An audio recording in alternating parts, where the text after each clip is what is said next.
அம்மன் கோயில் அமக்கலமா இருக்குதே.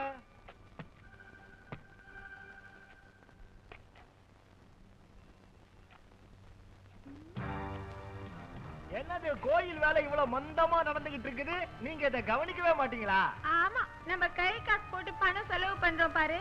யார் யார்கிட்டயோ வசூல் பண்ணி கோவில் கட்டி கொடுங்க நீங்க இவர்கிட்ட கொடுத்திருக்காங்க. இங்க வேலை எப்படி நடந்தா நமக்கு என்ன? 500 ரூபாய் செலவு பண்ணிட்டு இங்க பாரு 5000 ரூபாய்க்கு கணக்கு எழுத போறாரு. உனக்கு என்ன வந்தது? இது ரொம்ப அநியாயம் சொல்லிட்டேன் நான். இது அநியாயம் இல்லடா, தொழில் தர்மம். அடுத்த கான்ட்ராக்ட் கிடைக்கிற வரைக்கும் இதையத்தான் பூசி முழுகிட்டு இருக்கணும்.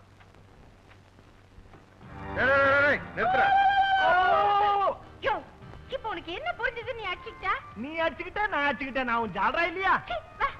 என்னமோ உங்க ஒப்ப விட்டு சிமெண்ட் மாதிரி கொட்டுற. இல்லைங்க, இந்த அளவுக்கு சிமெண்ட் கலந்தாதான் கோயில் கட்டடம் ஸ்ட்ராங்கா இருக்குங்க. ஸ்ட்ராங்கா இருக்கணுமா? கோயிலா ஸ்ட்ராங்கா இருக்க கூடாதுடா, இடியணும். எவ்வளவுக்கு எவ்வளவு இடியுதோ அவ்வளவுக்கு எவ்வளவு எனக்கு துட்டு வரும்டா. கோயில் இடிச்சு போனா பழி உங்க மேல தானங்க வரும். பழி என் மேல வருதா? அட போட கேன பயல. பழியும் வராது புளியும் வராது, தெய்வ குத்தோன்னு சொல்லிக்குவாங்க. அவன் பால்ல தான் தண்ணி கலப்பா, ஆனா இவரு தண்ணிலே பால் கலக்குறவரு. சொன்ன வேலையை செய்வியா? நீங்க வச்சுக்கிட்டு இருக்கிறவ சொல்றதை கேட்க நான் ஆளு இல்ல. வேணா நீங்க சொல்லுங்க கேட்க. எனக்கு தாலி கட்டுன்னு சொன்ன கேட்டியா? இப்ப இவன் என்ன நீ வச்சிட்டு இருக்கேன்னு சொல்றா. என்ன தைரியம் இருந்தா?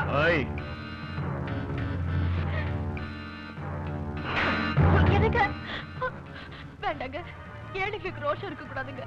இனிமே நீ உன் புருஷனும் ஒரு நிமிஷம் கூட இங்க வேலை செய்ய கூடாது.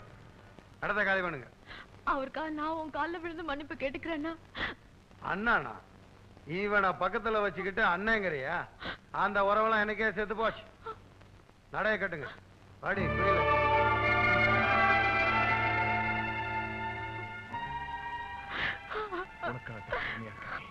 வணக்கம் தம்பி. என்ன தம்பி கோவில் வேலையெல்லாம் எப்ப கட்டி முடிக்க போறீங்க? ஊர்ல கேக்குறவங்களுக்கு பதில் சொல்ல முடியாது. அதுதான் கட்டிக்கிட்டே இருக்குது, முடிஞ்சுக்கிட்டே இருக்குதுல்ல. நீ என்ன பண்ற? ஒரு 5 லட்சம் ரூபாய் எடுத்துக்கிட்டு வீட்டுக்கு போ. இன்னும் 5 லட்சம் ரூபாயா? ஆமையா, அதான் கோயிலுக்குன்னு சொன்னா கட்டு கட்டா கொடுக்குறாங்க, கட்டி கட்டியா கொடுக்குறாங்கல்ல. அவளே மூட்டை கட்டி எடுத்துட்டு வந்துரு. இல்லாட்டி உண்டு இல்லாத குளிக்க எடுத்துட்டு வா, அப்பதான் வேலை நடக்கும். இல்லன்னா வேலை நின்னுடும். என்னமோ முறைக்கிறானே. தர்மகர்த்தானா சும்மா விட்டுருவானா? அவனும் சுரண்டி இருப்பான். இந்த பயலுக்கு வந்த வாழ்வை பாத்தியா?